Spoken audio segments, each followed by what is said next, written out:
Bonsoir à tous, merci de nous rester fidèles. Tout de suite le sommaire de votre journal. Sa Majesté le roi Mohammed VI, président du comité Al-Quds, donne ses très hautes instructions pour l'envoi d'une aide humanitaire d'urgence au profit de la population palestinienne en Cisjordanie et dans la bande de Gaza. Les détails dès le début de ce journal.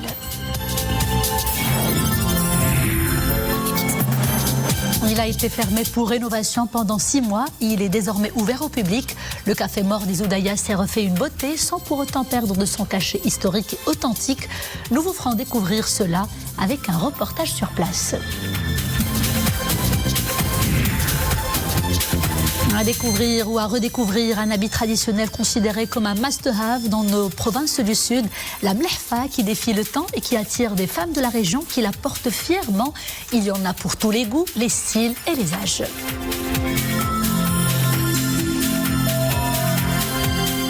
Bonsoir, je vous le disais en titre, Sa Majesté le roi Mohammed VI, président du comité Al-Quds, a bien voulu donner ses très hautes instructions pour l'envoi d'une aide humanitaire d'urgence au profit de la population palestinienne en Cisjordanie et dans la bande de Gaza.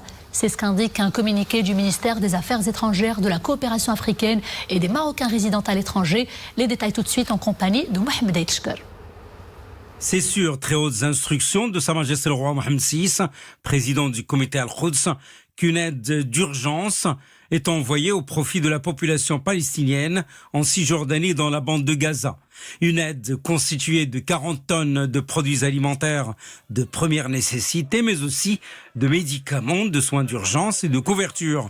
Une aide humanitaire qui sera acheminée dans les heures qui viennent par des avions des forces armées royales. Le ministère des Affaires étrangères, de la coopération africaine et des Marocains résidant à l'étranger précise que cette décision de Sa Majesté le roi Mohammed VI, président du comité Al-Quds, s'inscrit dans le cadre du soutien continu du royaume à la cause palestinienne juste et sa solidarité permanente avec le peuple palestinien frère. Le royaume du Maroc, qui avait dénoncé dans les termes les plus fermes les violences perpétrées dans les territoires palestiniens occupés et dont la poursuite ne mène qu'à creuser le fossé, renforcer les rancœurs et éloigner d'autant les chances de paix dans la région. Le royaume du Maroc, qui place la cause palestinienne au sommet de ses préoccupations, reste fidèle à son attachement à la réalisation de la solution des deux États vivant côte à côte dans la paix et la sécurité. Une solution qui passe par la création d'un État palestinien dans les frontières du 4 juin 1967 avec Al-Quds Est pour capitale. Et sur le terrain, la situation dans les territoires palestiniens occupés est alarmante. Pas de répit pour les violences meurtrières et les répressions de la machine de guerre israélienne. Aujourd'hui encore, les habitants de la bande de Gaza se sont réveillés sur les sons des bombes et des sirènes. Et 10 membres d'une même famille, dont 8 enfants, ont été tués ce samedi dans une frappe aérienne israélienne. Tout de suite, les détails en compagnie de Lissa El Hamdaoui. C'est l'attaque israélienne la plus meurtrière depuis le début de la semaine. Elle a coûté la vie à 10 membres d'une même famille à Gaza. Tous ont été pris de court par une frappe aérienne. Cet homme est un voisin de la famille.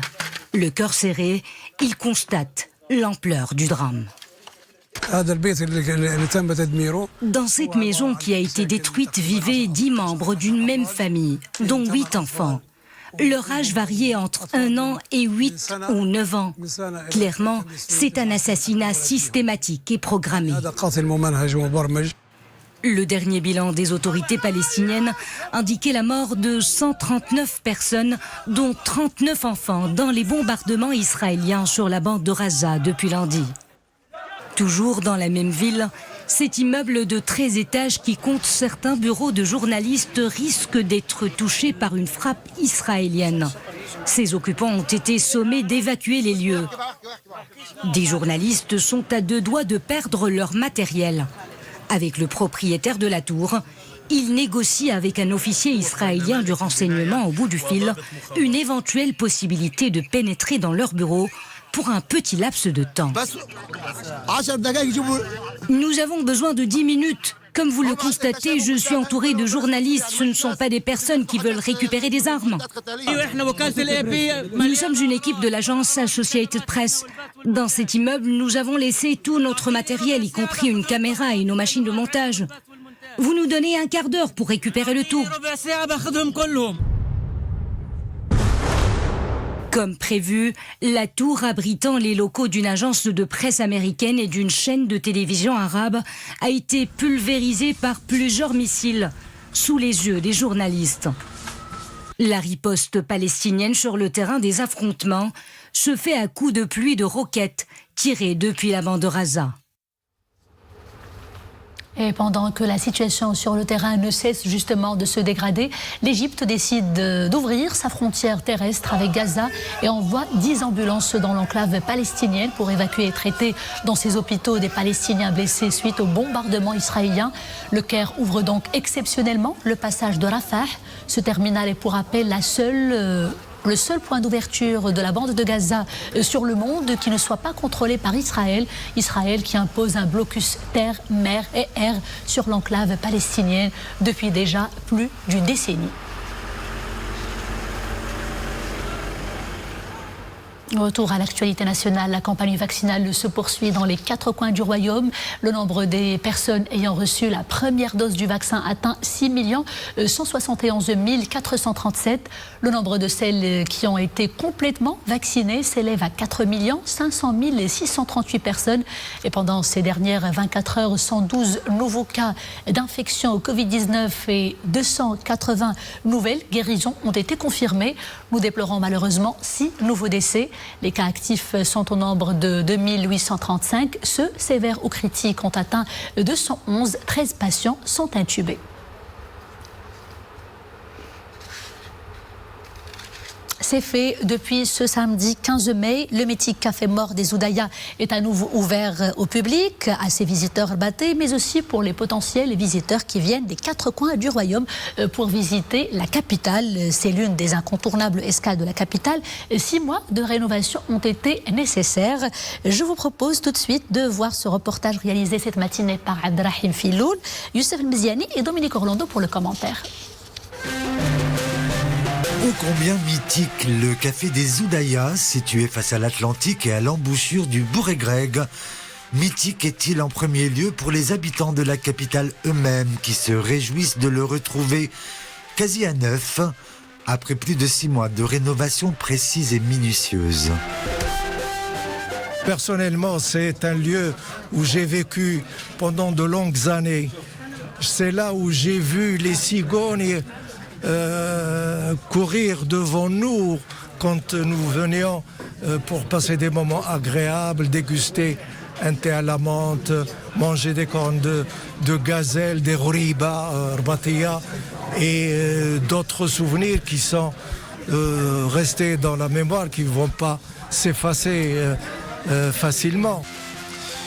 Le site a été conçu au début du siècle dernier. Il a fallu pour en restituer le parfait éclat un vrai travail d'orfèvre qui fut parallèlement supervisé par un groupe d'experts mandatés par l'UNESCO. Les différents corps de métier ont essayé ici de faire le mieux possible, concilier la modernité, la sécurité, l'adaptation avec des matériaux anciens dans la modernité. Ils ont fait tout ce qui est possible pour que ce soit le plus authentique, pour le dire comme ça, comme tout le monde le souhaite. C'est très compliqué, mais il y avait énormément de gens qui ont veillé à ce que ça marche. Et nous sommes très fiers de trouver autant d'experts réunis dans une petite unité comme celui-là. Donc on peut considérer que le résultat, il est plutôt probant. Mais c'est la population de Rabat qui va le dire. Vous pouvez faire sur les photos et sur les plans, il faut que la population se réapproprie ce lieu et se sente comme elle s'est toujours sentie ici. Certains vont même jusqu'à suggérer quelques pistes de réflexion pour donner consistance à cet espace sans nul autre pareil. J'aurais aimé que des livres, par exemple, une sorte de petite bibliothèque soit là, soit les gens viennent pour prendre un thé, ils peuvent prendre un livre, lire l'histoire de cet endroit, de ce club, de Salé, et en même temps peut-être des petits fascicules à être vendus à l'étranger avec des photos, des trucs.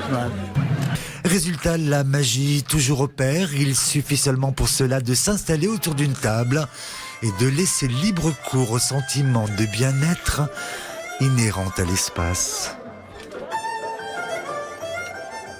La scène cinématographique marocaine est en deuil. L'acteur Hamadi Ammour a tiré sa révérence à l'âge de 90 ans des suites d'une longue maladie. Figure emblématique, le défunt compte à son actif un riche répertoire d'interprétations sur les planches, au petit écran et même à la radio. Natif de Fès en 1930, Hamadi Ammour était également connu pour ses talents de parolier. Ses textes ont été interprétés par de nombreux artistes marocains. Nous sommes à Dieu et à lui nous retournons.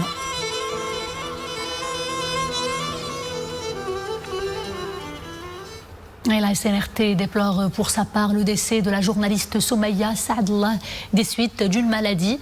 Elle était hospitalisée à Rabat.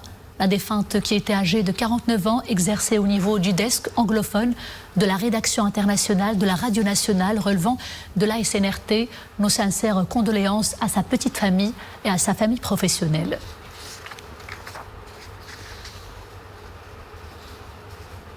C'est le retour du beau temps avec des températures qui varient entre 21 et 27 degrés sur la Méditerranée et sur les côtes atlantiques également. Des températures qui invitent à la promenade au bord de l'eau, voire un petit saut carrément. Sur ces images prises ce matin à Casablanca et à Agadir, nombreux sont ceux qui ont opté pour la corniche pour se dégourdir les jambes en famille, généralement dans des conditions sanitaires qui respectent les mesures de précaution sanitaire. Tout un chacun étant responsable en ces temps d'épidémie du Covid-19 de se protéger et de protéger les autres.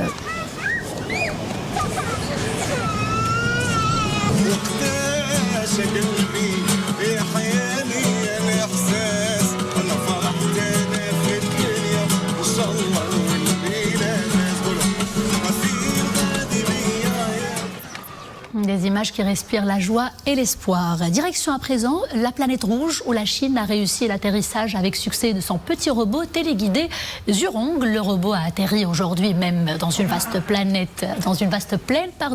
située dans l'hémisphère nord de Mars nommée Utopia Planitia.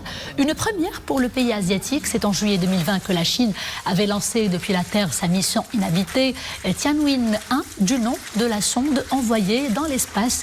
Celle-ci est composée de 3 éléments, un orbiteur qui tourne autour de Mars, un atterrisseur qui s'est posé ce matin même sur la planète rouge et à bord un robot téléguidé.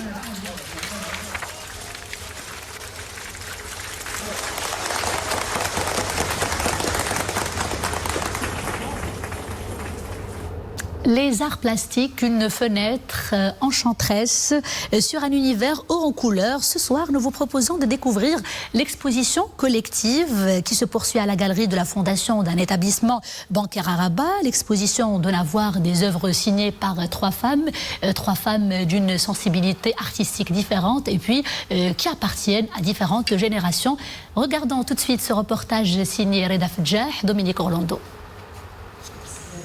La forêt, comme si souvent, est mystérieuse et l'observer à travers les œuvres de Madame Rafika Azaoui ne fait que renforcer la densité du mystère. Pourtant, l'explication est toute limpide. Ça, c'est la période de confinement qui m'a...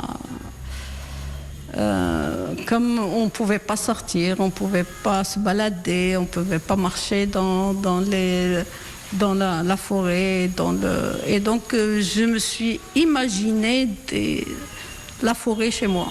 Rafika Azaoui est une femme qui a focalisé son travail sur la technique. Elle est architecte de formation et donc c'est beaucoup de dessins, beaucoup de lignes.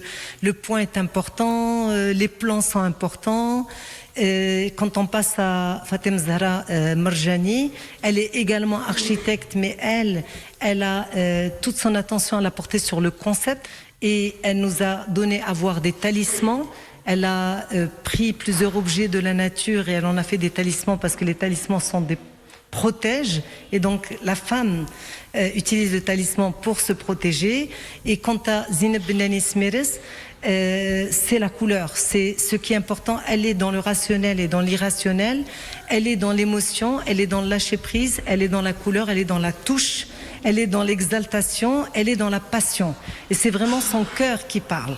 Aujourd'hui, retourner visiter les artistes, c'est aussi venir encourager ceux qui les exposent, les responsables des galeries qui parviennent sans risque sanitaire à rendre l'art accessible à tous.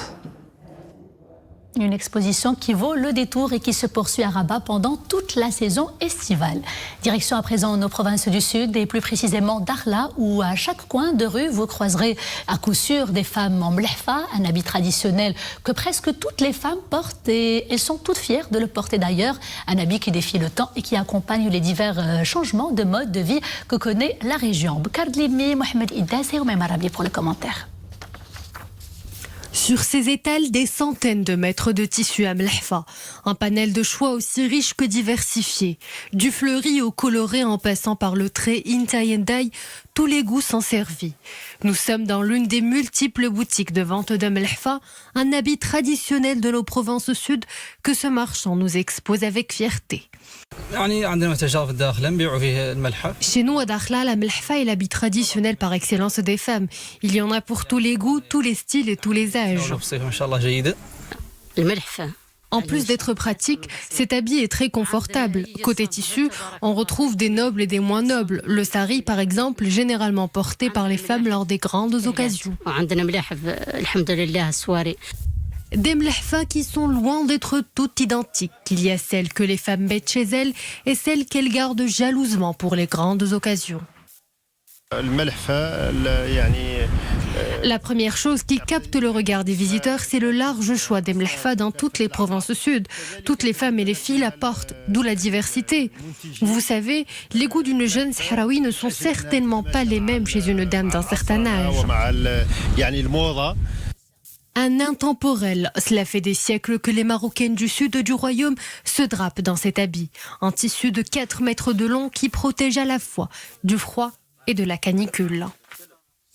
Avant de nous quitter, ce rappel que le Maroc repasse à l'heure GMT+1 demain, dimanche 16 de ce mois-ci, à 2h du matin. Il va donc falloir avancer nos montres, nos horloges et nos smartphones également de 60 minutes. Demain donc, dimanche à 2h, il sera 3h du matin.